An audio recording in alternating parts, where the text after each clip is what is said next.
Dari beberapa ceramahnya di Indonesia, ini 20 wasiat penting ulama besar Tarim Al-Habib Salim bin Abdullah bin Umar Asyatiri.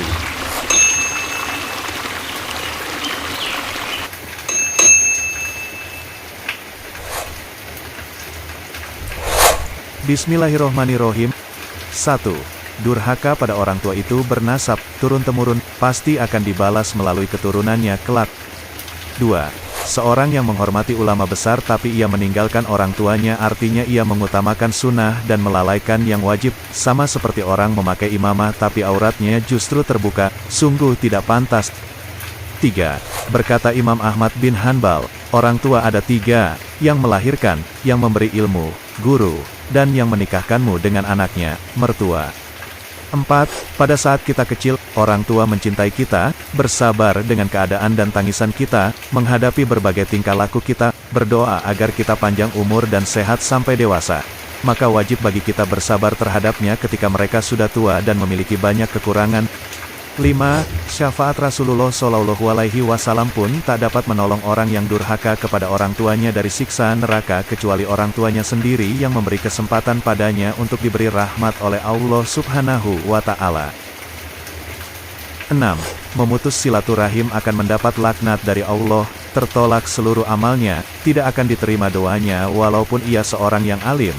Maka sambunglah silaturahim sebelum kita mati dalam keadaan terlaknat dan sebelum kita masuk barzak dengan amarah Allah selagi ada kesempatan. 7. Majelis ilmu lebih baik 1000 kali daripada majelis maulid atau solawat. 8. Orang yang hadir majelis ilmu akan mendapat rahmat Allah meski tidak paham atau tidak hafal apa yang telah disampaikan. 9. Banyak orang baru yang bisa merasakan manfaat hadir majelis ilmu ketika mendekati sakaratul maut. 10. Orang berakal bukanlah orang yang hanya bisa membedakan mana yang baik dan mana yang jelek. Tetapi orang berakal adalah orang yang mengerti mana yang baik untuk dilakukan dan mengerti mana yang jelek untuk dijauhi. Dan itu semua ada dalam majelis ilmu.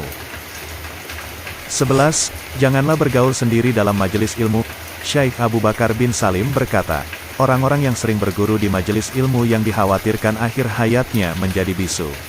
12. Ketika Anda tidak bisa menjadi pemberi kerja, maka setidak-tidaknya jadilah seorang pencari ilmu, atau orang yang bersemangat dalam menghadiri majelis ilmu, atau orang yang mencintai majelis ilmu. 13. Jauhilah orang-orang yang benci majelis ilmu. 14. Apabila zakat dikelola dengan baik dan benar, niscaya tidak akan ada fakir miskin di dalam sebuah negara muslim, seperti era Khalifah Umar bin Abdul Aziz. 15. Barang siapa memuliakan, menjamu tamu yang tidak dikenal, maka bagaikan memuliakan Allah Subhanahu wa Ta'ala.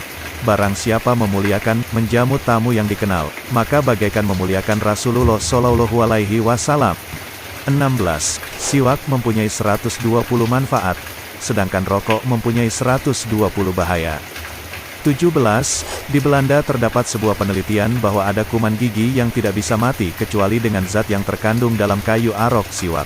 18. Dalam najis anjing dan babi ada beberapa kuman yang tidak bisa dihancurkan dengan berbagai macam zat kimia, tapi justru bisa dibasmi dengan debu. Oleh sebab itu, syariat mewajibkan membasuh najis anjing dan babi dengan 7 kali basuhan yang salah satunya harus dicampur dengan debu. 19. Dalam salah satu sayap lalat ada 4 penyakit dan dalam sayap lainnya ada 4 obat penyakit tersebut. Jadi, jika terdapat lalat mati di dalam minuman maka tenggelamkan terlebih dahulu sebelum membuang lalat tersebut agar aman diminum. Sebagaimana yang telah dijelaskan dalam sebuah hadits. 20.